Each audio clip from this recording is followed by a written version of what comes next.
how to explain capitalism to a 10-year-old. I know some of you guys are wondering if I'm going to encourage anyone to write reports. We're not going to do any of that stuff. But I do want to tell you what my parents did with me and what I'm trying to do with my kids to talk about capitalism and instill personal responsibility for their financial future. Let's dive in.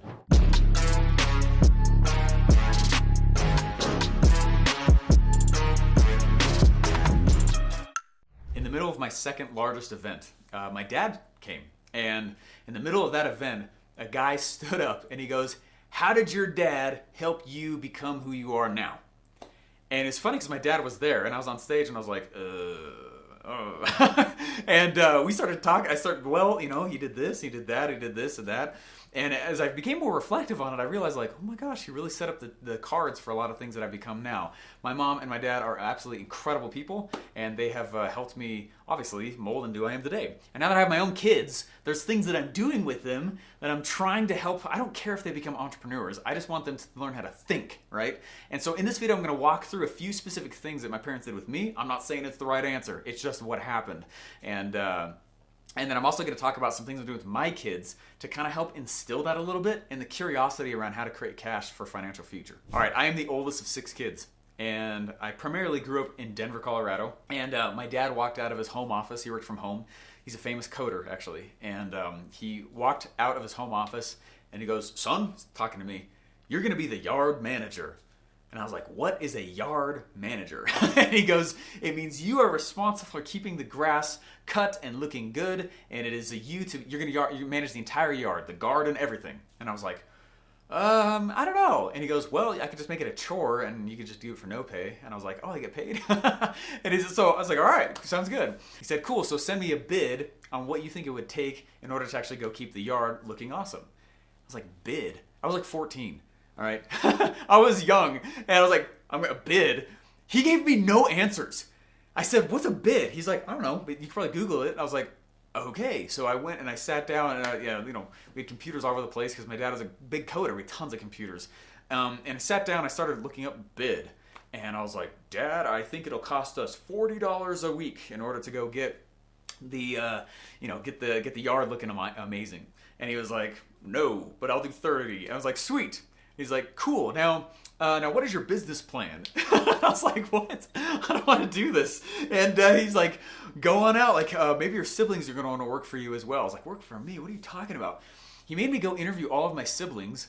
I sat down and I was like, "Yeah, create a contract with them." He didn't tell me how to make a contract. I had to sit down with Google and write a contract to figure out what that is. And I literally had on a piece of paper like this, just right at the top, "Hey, sibling number 2, you'll be responsible for this part of the yard, and this is what you're going to do, and here's the deadlines every single day, and this position pays this amount of money, sign here." And I sat down and I interviewed each of my siblings and literally hired out different roles in the yard. Weeding versus trimming versus mowing versus the garden stuff versus keeping the trees looking good, that kind of stuff.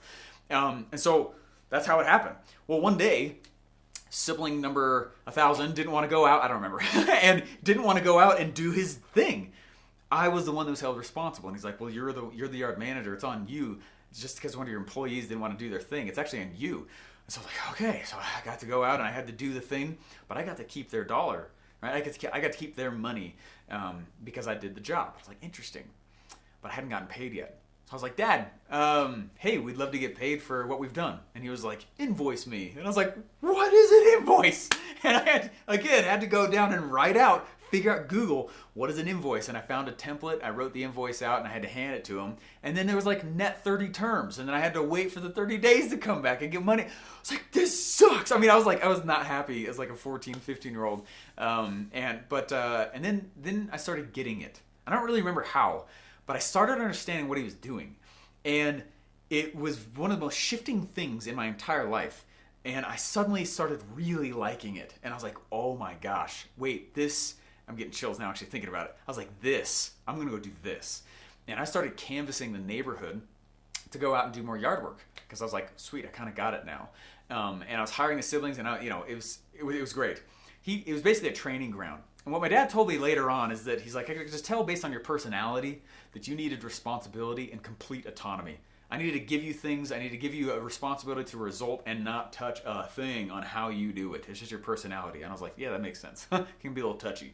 But that was awesome. And especially now that I'm a parent, that's a great...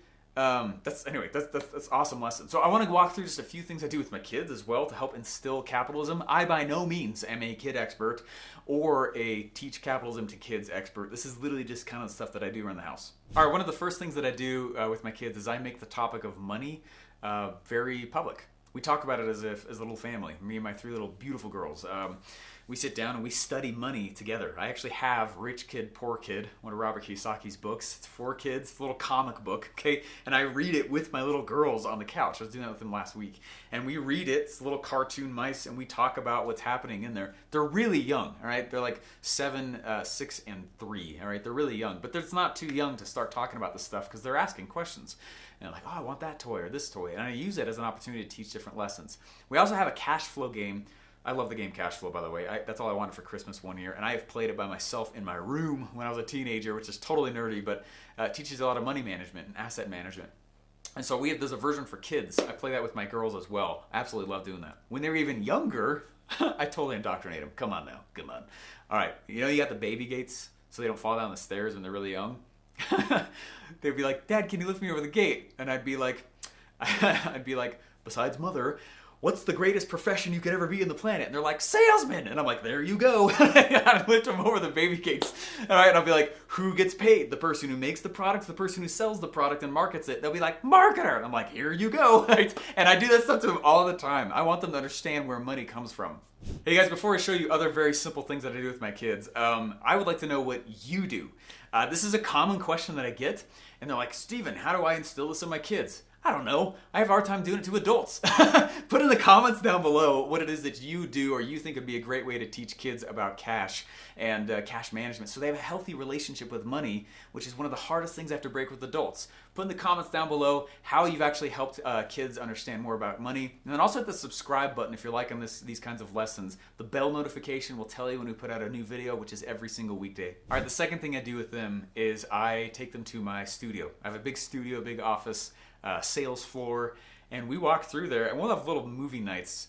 We actually have a big massive billboard. It's literally a highway billboard that I put inside of a studio. That's what our LED backdrop wall is in my studio. So we'll watch family movies there and things like that, but I take the opportunity to walk around. There's money lessons all over the place. Well, we were going through a drive-thru. All right, we were getting, it's like tacos or something. And one of my girls, she was like, why is it taking so long? And I said, instead of like, just be patient, or whatever, I was like, hey, let's think about what it is that they're going through in there. And she's like, what do you mean? I was like, well, what do they have to do to give us the taco? And they're like, you know what? Someone has to make it, said the oldest girl. And I was like, yeah, someone has to make it. What else do they have to do? Well, someone has to like cook the meat and stuff. And I was like, yeah, they have to do that. Now, what happens when we give them money? Like, what do they do with that money? I was like, well, they pay off they pay the employees, and then they go and they pay for the building. And I'm like, they have to pay for the building? Like things like that they just don't think of yet. I'm like, yeah, someone pays for this little tiny building, right? And those little lessons are massive. The other day, actually very recently, they walked in and they said, Dad, I want a lemonade stand. And I was like, I'm jacked you even know what that is. In. And I have a little wood shop in my house. I like making stuff. And so I was like, let's make a lemonade stand. Let's actually build the stand. And so we went and found some plans for it, and we're still making it. But what we did, though, is I said, what's interesting is, what if you worked the lemonade stand? How much money could you make? And they're like, well, my friend made this amount of money in one day off her stand. I was like, that's crazy cool. Is there a way for you to make money from a lemonade stand but not be in the stand? And they're like, what? And what we did is, I'm totally nerd, and I'm gonna be, and I'm loud and proud. So, this is what we drew. And what I did is I showed to them what would happen if they hired one of their friends to run the stand while they're up here riding their bikes. And so we drew this little graph, and I was like, let's say you sell the lemonade for $2, right? But they give you $5, how much would you get back? And we went through the visual math of how much that would be. Now let's say you paid one of your friends to work in that stand, $1 of the $2, and you got the other $1. They're like, what? Does that mean you could ride your bikes all day long and get paid $1 for every sale, and you just get paid for owning it? They're like, that's not fair. And I was like, oh, yes, it is. You built the business system. And they're like, yeah, well, right, brains on the wall. And so I like to do this with them. There's so many money opportunities that pop up. We do this at the cashier, and I'm like, what am I doing here? Handing him your credit card. What really is that? A bank account, and walking through that kind of stuff. I do that. Those are all over the place once you start looking for them. All right, third thing, and I know this is parenting choice here. I am so against allowance. Absolutely not. Chores, everyone does them. All right, that's just how it is. All right, guys, I feel really weird saying I'm not a parenting advice guy at all. All right, this is just what I'm doing. So I say chores, everyone does them. It's just the cost of living in the house that we're all in together. You're gonna clean your room, you're gonna make your bed, right? I'm actually pretty stickler on those kinds of things. Now, finish your food, you can take your plate off, that kind of stuff. So I do not give allowance at all. I do, however, make money-making opportunities for them. So I'm like, hey, you want to do this kind of abnormal thing? Yeah, I'll give you a quarter, right? Or whatever. I just want them to know what it's like to exchange value for their time. Recently, we went out and we did a bunch of yard work. I need them to know what it's like to sweat. My dad did that with me, and I would pick weeds for 4 hours every Saturday. I hated Saturdays. Most kids look forward to the weekend. It's like, oh, out of school. I hated the weekend because I went and I picked weeds for 4 hours every Saturday morning.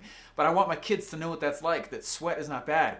And I remember once it was my second oldest, she kind of leans her head down. She goes, this is hard. I was like, yeah, but hard's not bad.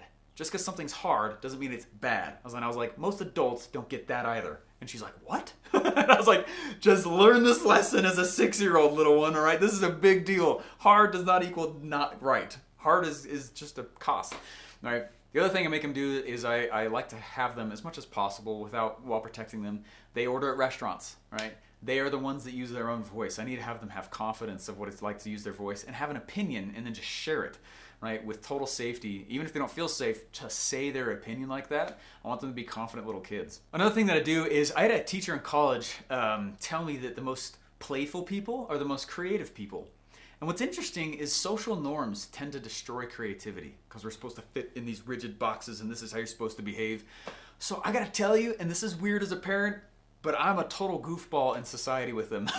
Okay, I have danced down the sidewalk around a lot of other people. They're like, Dad, what are you doing? And I'm like, I'm dancing because I feel like it, baby. Right? I sing. I have a rule in my house that we only keep listening to music as long as they're dancing. So if they stop dancing, we turn the music off. Right? I just want to do stuff with them where they understand it's okay to be you and march to your own beat. And because those are the things that make them more creative people. If they want to be the perfect citizen, right, with their button up. You notice I don't wear suit and tie. Some people don't follow me because of that, which is dumb. And they say that. That's not going to know that. I've been told that many times. But I just want them to know that creativity and creatively solving problems is really what you're going to get paid for and have a lot of fulfillment for in your life. Hey guys, I got a cool gift for you. During the pandemic, we were able to figure out some new fulfillment systems, and we were able to figure out ways to get this shirt to you for free. And yes, we have kid sizes, which we get asked about a lot. So go to capitalismswag.com. This shirt is free. We just ask that you cover shipping. Capitalismswag.com. The link is in the description.